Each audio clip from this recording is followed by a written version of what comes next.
Welcome to this week's episode of Two Angry Men, where Mark and Harvey discuss Elon versus Trump and nationwide injunctions. Enjoy.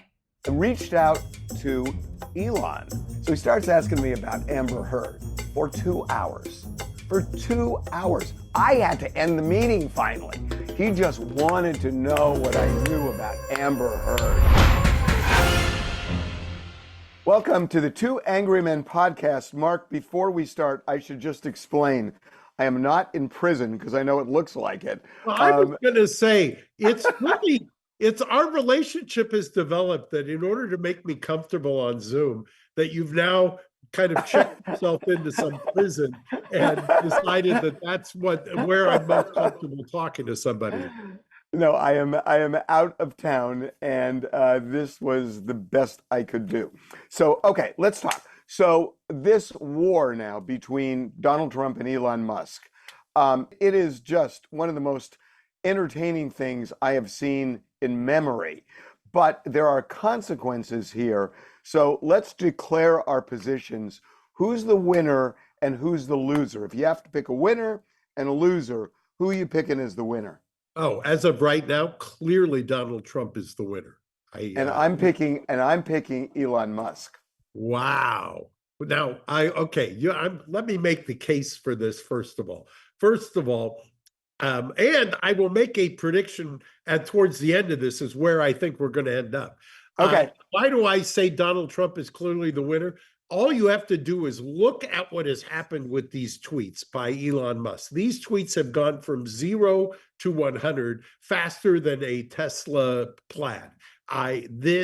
He started off with the big beautiful bill and all of it was a disgusting abomination. Next thing you know, he's got Trump on Epstein's island, and that's why the Epstein stuff isn't getting released. And then Bill Ackman weighs in, and all of a sudden he dials it back a little bit. He didn't even he got bitch slapped just a couple of times by the president, and it was almost like the ketamine wore off.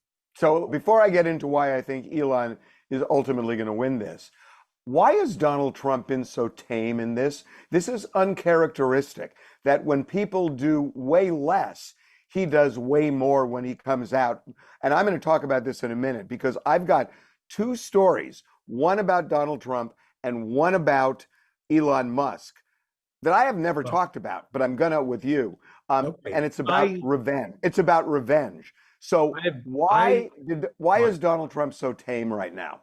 Because I think, and this, I wish I could say I had inside information. This is just from the outside looking in. It's my opinion based on everything around it.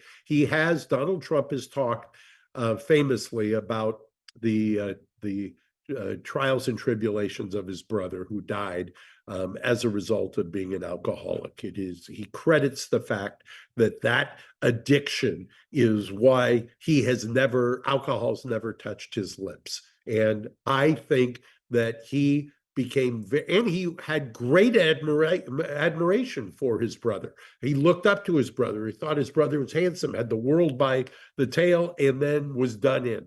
I think there's an element to that here. And I think he's having fun with him, but he is not, to your point, I agree with you. He has not gone savage. His tweets are more playful than when somebody comes after him. And the boy, when you start saying the reason that the Epstein files haven't been released is because he's mentioned it. Well, by the way, we all know he was mentioning him. You can go onto the internet and Google the two of them. They were famously friends 20 years ago, and he also famously cut off Epstein, a number of years ago. Okay. So number one, I don't think this is about empathy, but we'll get into that maybe later. I have a question for you. How does Donald Trump keep Republicans in line? How is it that he can corral the votes he needs within the Republican Party with people that don't necessarily agree with whatever his point of view happens to be? Well, what power does he have over them? Did you see? I'm getting to a point. Okay. And I'm going to answer it. We'll see if we disagree. Yesterday, I saw a series of interviews with senators. I think Tom Tillis was one. I think two others that were back to back. All of them were interesting in terms of what they were saying. I don't know if that was if we did a timeline as to when the insults came out, but they were amazingly in agreement with the contents of the criticism of the bill, the big, beautiful bill. And Okay. they kind of played lip service to that because Elon has, to their mind, a point there, but they rapidly snap back with a little whiplash towards, not slamming the president in any way, shape, or form. Why is that? Because he's famously unleashed the primaries as a weapon. Boom. And that's what I'm getting at. Primarying his opponents, primarying people in his party. Who has more money, Mark? Donald Trump or Elon Musk? Oh, well, at this point, it's a exponential factor. If you were to take on, even with the latest coins and everything else, Donald Trump would probably be what, 1/100th, Yeah, 250th? maybe 150th or something like that. Okay, so Elon Musk, my predicate here is going to be there is a revenge element that is magnetic for both of them, which we'll get into in a minute. If you accept that premise, Elon Musk has already spent $250,000 to get Trump elected this time around. 250 million. 250 million, I'm sorry. He spent 20 million in Wisconsin, so he is not slow to pour money into campaigns. That was in a losing, so people know the Wisconsin was in the chief judge. I don't know if it was chief justice. It wasn't chief, it was a justice. Race, and it was a losing effort. He lost, but he poured money in. If money is the issue, which it was in terms of what Trump threatens, Elon can do that in spades. And Elon has said that he is, not afraid at all to try to boot people who don't share his point of view on things. So and because I've been reading about some of the congressmen and senators right now, particularly the representatives, who are really concerned because they know that this is not just a one-way street where Donald Trump says, I'll primary you if you don't vote for it. Elon Musk could say, I'll primary you if you do. And the amount of money that's going to go in on Elon's side is going to be way more than on the Trump side. And I don't know if you remember this, but there was a Speaker of the House, a Speaker of the Assembly in California, probably the most famous one of the most famous legislators in history. His name was Jesse Unruh, and he called. I remember what's Jesse Unruh's most famous saying? That money is the mother's milk of politics. No. That's what. Yes, he did say that, but he also said, if I can't drink their booze, eat their food, and fuck their women, and then vote against them, then I have no business being in Sacramento.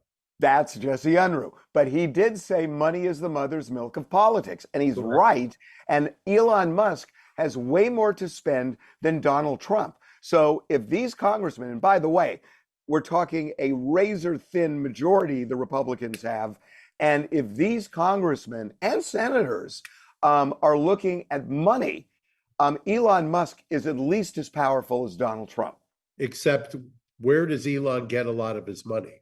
Elon gets a lot of his money, SpaceX, Tesla. One of the reasons purportedly that the smart chatter is that he's so upset is that this big, beautiful bill cuts off one of his greatest lifelines for Tesla and does extreme damage in terms of the government funding Tesla. If all of a sudden his SpaceX gets squeezed, Tesla gets squeezed, and his shareholders start coming after him. I'm telling you, the reason he blinked so quick, I don't think It was, I've heard people say, "Oh, was the ketamine wearing off? It was this or that." Well, that's I guess way above my pay grade. What I think is he quickly realized when Trump started getting a little bit savage and having fun with it. Well, maybe we'll pull back billions and billions He here. knew this was coming. If anything, he was surprised that Trump wasn't more savage. But Elon Musk knows what he's doing. So And where even is his? if Where's his? Tesla goes under, he's going to still have many, many, many billions of dollars, and you know that. And Right. he can spend that, and he could shift the balance of power in Congress, and that's just a fact. So, in terms of power, I think Donald Trump needs Elon Musk more than Elon needs Donald Trump. I Well, really there do. were a lot of people speculating, and I want to debunk this right now. That yesterday, didn't he tweet out also, Elon Musk, about impeachment? There should be an Yeah, impeachment. Let me just tell you, first of all, he's never going to get Trump impeached, out of the House, and it's never going to be convicted, just like Bill Clinton. he's not. That's not going to happen. I agree. Yeah, I mean, never. we know that. That's not going. That's just So there were bluster. all these people speculating, "Oh, this is a grand scheme No, no, by no. No, no, no. You know why? You know why? Because I read about this today. There's this whole conspiracy theory about these tech billionaires who, I mean, I don't know if this is true or not. Again, I'm just telling Okay, you this is the what's out theory in I'm the. talking about. I'm Solid. just telling you that the theory was that Donald Trump wanted Maria Bartiromo as his vice president, and wanted to nominate her, and the tech billionaires wanted Vance, and that there was this whole tech bro conspiracy to get Vance in and then to get Trump out. I'm not saying it's true, but it's this kind of wacko right-wing conspiracy theory that the tech billionaires wanted to put Vance in that role, and they say they got their way. And they got their way in return for giving money to Donald Trump and bending the knee. So So I heard the tail end of that. Maria, I did not know. So thank you for. I'm not saying it's true. I'm just saying that's what's going around. I heard the tail end yesterday, and I was laughing about it. That this was a grand conspiracy by the tech bros to install JD Vance in, and Right, that was why right. they thought Elon. I just think that's naive and fanciful, and I would check somebody's competency who thinks that. Okay. So let me just throw out a couple of other things. Number one, the United States desperately needs SpaceX because it's the only way we can get people to the International Space Station right now, and all sorts of other reasons. But SpaceX is way ahead of everybody, and NASA is dependent on it. So Elon has some leverage there. He put a poll up on Twitter a couple days ago, asking people if they would support him if he created an independent party on X. 80% of the people said yes. People are not happy with either party right now. And 80% of the people said yes. Again, if Elon Musk in any way aligns himself with MAGA or conservative Republicans, all you need is this much of a shift and the Republicans lose. And Elon Musk could do that if he wanted. So in terms of his power, he doesn't need 51%, he needs about 7%. And if he had the gumption of doing it and did it, that could shift everything. Everything. It could be the So, Democrats' biggest payday. so this is interesting to me. One of the advantages of being two old, angry men, and I know it's two angry men, but I like to say old, we remember Ross Perot. Of And course. one of the consequences of Ross Perot was Ross Perot helped create Bill Clinton, because Bill Clinton, people forget, did not win on a majority vote, won on a plurality because of Ross Perot. And there was a point when Ross Perot was knocking on the door of 20% for the party that he had kind of become the standard bearer for. So is that what you're thinking? Is that same Yeah, that's analysis? exactly what I'm thinking. The only difference is that Ross Perot was just a very rich man who connected with people, sort of like Pete Buttigieg did on the other side, that he just connected with a lot of people. But Elon Musk is a famous man. He's as famous as Donald Trump now. So he walks in with everybody knows who he is, everybody knows what he stands for, and if he can marshal, 10% of the vote, which is a lot, everything would change. I mean, everything. He doesn't need 10, but everything would change because he'd be drawing that from Republicans, whether they're Oh, moderate, that's conservative, fascinating. or So, MAGA. so now you're convincing me that he could end up. I'm gonna see. He could end up winning, but it might not be a zero sum. It could be he wins, Trump wins, and it depends on what you say. Where does he take his 10%? He's got who's the demographic for Elon Musk? There are probably conservative and slash MAGA Republicans who might not like. Look, you go out and try to buy a car right now, if it's not an American car, and you're going to feel it immediately because these car dealers don't have the inventory. They don't even know how to price it because so many of these, there's no inventory, and these cars are either on boats or they're in foreign countries. And they don't know if you want to make a deal to buy a car right now, they can't give you a price because they don't know if there's going to be a tariff, if there is a tariff, what the percentage is, who's going to eat it, is the manufacturer going to eat it, is the consumer going to eat it. So these guys are just kind of floating out there, and people are going to get pissed off because of these tariffs, not to mention this big, beautiful bill. But the tariffs, go out and try to buy a foreign car right now, and it's unbelievable. And I mean, all these car salesmen, I don't know how they're making a living because they can't sell anything. You can't put a price on a piece of paper right now. So everybody's going to start feeling this. So I think there's going to be a chunk of MAGA people who are, and that's just cars. There are going to be a chunk of MAGA people who are going to be really upset about this. Go buy a phone, Seriously. Well, we're not that far away from when Elon was lionized. When I say temporally, we're greatly far away from an ideological kind of shift, but temporally from when he was lionized on the left, when you couldn't drive through Southern California and you would see a Tesla on every corner. And there are still a lot of people who admire Elon greatly. So I can see 5% drainage, if you will, from the Democratic Party, 5% from the Republican Party. And to be honest, I had not thought about the idea, even though he tweeted, of running through. He doesn't need to primary people as much as create a party with a viable third party, which would really shake things up. I mean, there are two different paths, and both of them could be really effective. But remember, I mean, when you look at Trump winning, Trump losing in 2020, he lost by 44,000 votes. I mean, that was it. And when you look at the margins this time Look around, at the margins, wasn't that much different. Look at the margins in 2016. Right.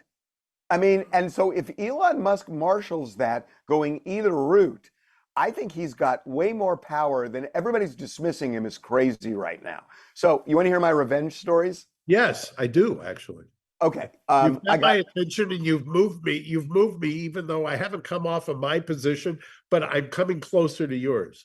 You know how honored I feel about that, don't you? Because that never happens with you and me. I'm recognizing you. I think it's a brilliant analysis. Tell me. So Okay. what's the revenge story? Okay. So the reason I'm raising this is because I do think there's a revenge element here, that Elon feels disrespected and is pissed off clearly. And Elon gravitates to revenge. So does Donald Trump. So which do you want to hear first, my Trump story or my Elon story? Elon story first. Okay. So in 2017, I believe it was May, I did a show called Objectified, where I interviewed famous people about their lives using objects to kind of take me through periods of their life that they saved. I reached out to Elon to see if he would do it. And I was kind of shocked because I thought this is going to be really difficult. And his assistant said, come on over to SpaceX and meet him. And so I went over to SpaceX, and I sat down in his office and talked to him for a while. And he told me some great stories. He had a pair of dice there, and he told me that when he was launching rockets at the beginning, they all blew up, and then somebody had given him a pair of dice, and that pair, when he took the pair of dice into the control room, and that launch was successful. So he said every time thereafter, he always brought those dice in. Then he walked me around SpaceX. It was really cool, and said he would do it like in 3 weeks, and I was stunned it was that easy. So went back to my office, and a couple of days later, I get a call saying, Elon would like you to come over to SpaceX to have lunch with him. And I said, sure. And I thought we were going to talk about Objectified and how we're going to do it and everything. So this was right around the time that Elon had just broken up. I should say Amber Heard had just broken up with Elon. And I knew he was upset about it. So we sat down, and I stupidly thought, okay, we're going to talk about Objectify. And we go in the cafeteria, Mark. We're in the SpaceX cafeteria. There are people all around. I mean, a lot of people. And we're in the middle. Still in LA? LA? In Hawthorne. Yeah. Yeah, Hawthorne. I was going to say down in the South Bay. Yeah. And there's a big cafeteria filled with people. And we're like kind of in the middle. And I started asking about he couldn't care less about Objectify. So he starts asking me about Amber Heard. Like, what do you know about Amber Heard? For 2 hours. For 2 hours. I had to end the meeting finally. He just wanted to know what I knew about Amber Heard. Well, and if I remember correctly, when he was seeing her, she was with Johnny back at that point. And he had a place down at the Eastern in downtown LA. And they used to tell me, because I had friends that were living in the Eastern, that he would drive in when Johnny was out of town and then exit. And didn't TMZ cover that? We're not saying one way or the other. We weren't there. I've heard the stories, not validating them, but yeah, they went around. We don't know what the time frame was, but he was definitely dating her. Okay, so he kept saying, what do you know? What do you know? And I'm like, whatever we know, we have put on the website, in terms of the breakup, or, she was dating some guy, and it was in some other country, I believe. And, he just wanted to know. And so a couple of days later, I'm at home and my cell phone rings, and it's Elon. And he was furious, screaming and swearing at me, saying, you lied to me. I know you know things that you didn't tell me, and just went just crazy on me. Hung up, and that was it. Never did the show. Haven't spoken to him again. A couple of years later, I actually tried reaching out, never responded. But just the fact. Why do people always want to yell at you? Well, they don't, Mark. It's you and a couple of other people. But he was so mad. Within the last, we're not going to mention names, but within the last month, I've had to play mediator or marriage counselor with you and another mutual friend of ours. Who was right? I'm not going to judge. Don't ask. You can judge. No, I'm not going to judge. But you got an apology, didn't you? Did you get an apology? Your friend, okay, Okay, what's the other revenge story? So wait a minute. So my point is just that, he wanted to know about Amber Heard, and it was like. And he's cut you off, never talked to him since. Right, but it's not about me. It's about that he was so determined to find out something. And, why, right? Okay. So Donald Trump. I actually did the pilot of Objectified with Donald Trump. And actually, it's interesting. So we did the pilot. I had asked Trump and I asked Hillary if they would each do one. And we thought we'd do that and air both of them. She said no. He said yes. And I figured if I shot it with Donald Trump, then Hillary might say yes. And I shot it with him. Turned out, then I went back to Hillary and they still said no. So we thought we weren't, ever going to air it because we thought Hillary was going to win. So it never aired during the campaign because it wouldn't have been fair. And then on election night, I get a call from one of the execs saying, I guess we got a show now because he's going to be the president. So we ended up airing it.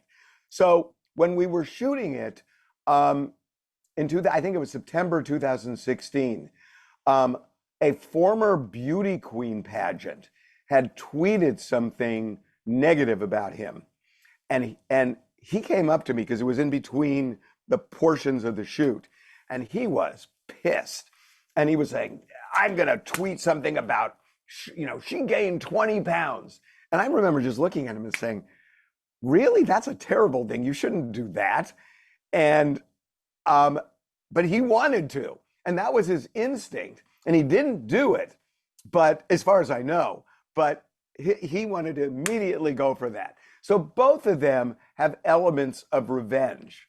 And if Elon has that, he can use his money, use the ability to even start an independent party, and he can completely upend the Republicans. I mean, that's the way I see it.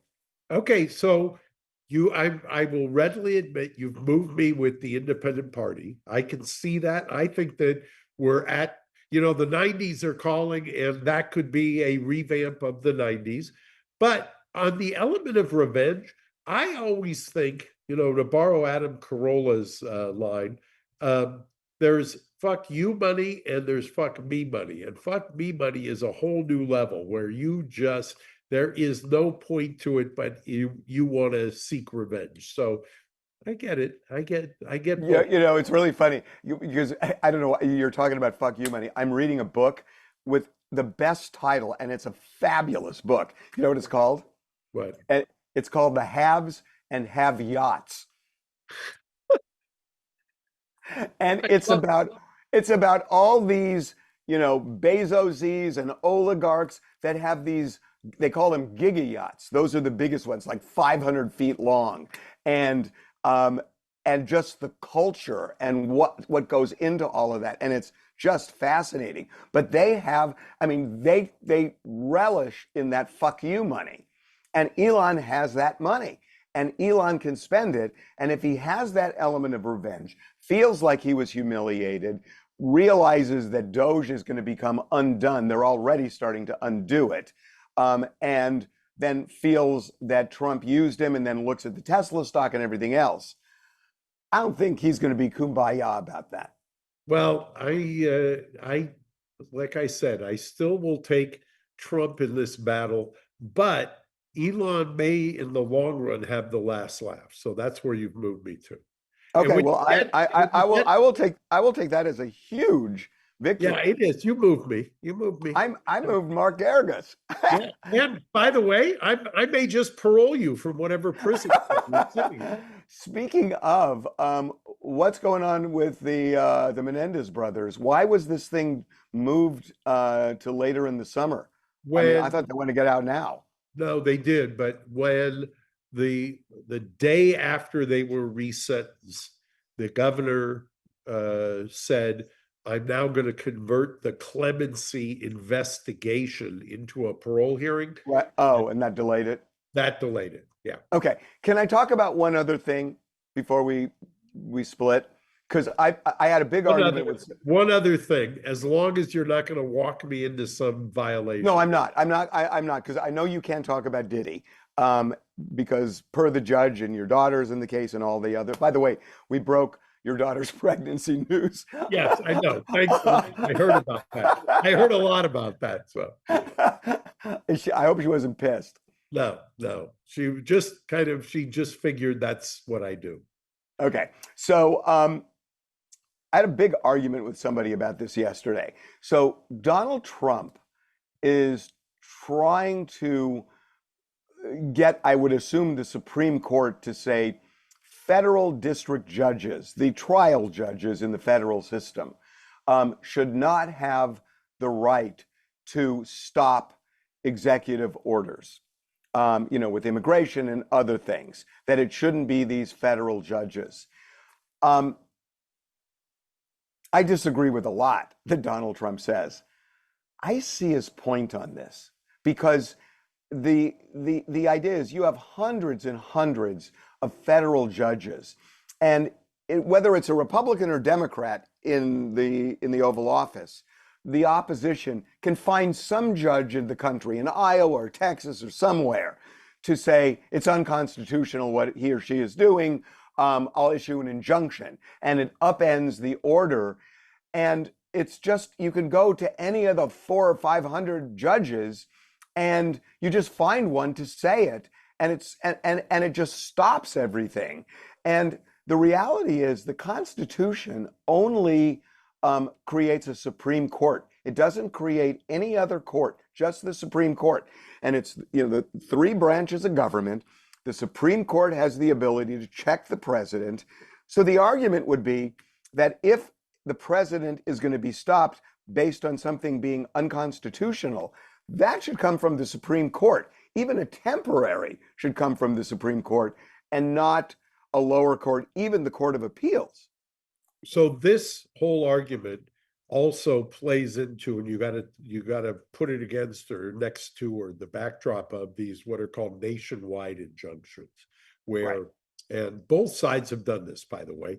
The Right. Republicans would go find a friendly district court judge, get against Biden. They were doing it repeatedly. The Democrats have repeatedly done it. So it's forum shopping, which most judges tell you they hate, but judges a lot of times will get kind of hoodwinked, if you will, and indulge in it. Nationwide injunctions are where the problem starts, but you don't get normally to the U.S. Supreme Court unless you do the district court, circuit court, U.S. Supreme Court. So Right. there's got to be, I agree with you, there has to be, the whole system falls apart if you don't have the separation of powers, and somebody's got to be able to check, and it should be the U.S. Supreme Court, but you got to start somewhere, at least for fact finding, if nothing else.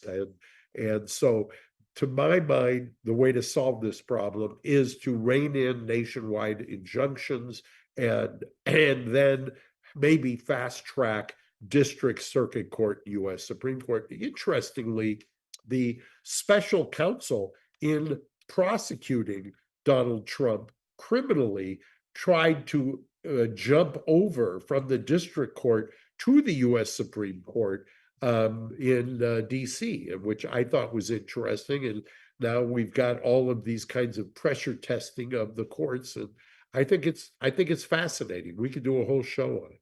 But that's been done. And you could go to an individual justices. The 9 justices have 9 areas of the country. And you can actually go to the individual justice for emergency relief if they're willing to take it. And that individual justice can rule. And then it goes right to the court. So there's a process for doing it. And, I hear you. And yeah, you could go to the federal district court first. But if they can't issue an injunction, they have no power. They're just saying, well, here's what I think. And then it goes to the Court of Appeals and they say, well, here's what we think. And then it goes to the Supreme Court. So if it's going to go that way and there's no real power on either of the 2 levels, why not just say the Supreme Court should just take issues of executive order up right from the get-go? And I know it's going to flood their calendar, but for crying out loud, they get the entire summer off. That's an outrage. So maybe they should work more. Well, I'm serious. Who gets off from June to October? Teachers. Okay. Teachers and professors. Yeah, but they're civil servants, man. In some cases, I know a lot of professors who do pretty well. But what do you think? What do you think about that? I mean, I just think that it's never going to happen because the U.S. Supreme Court is not going to.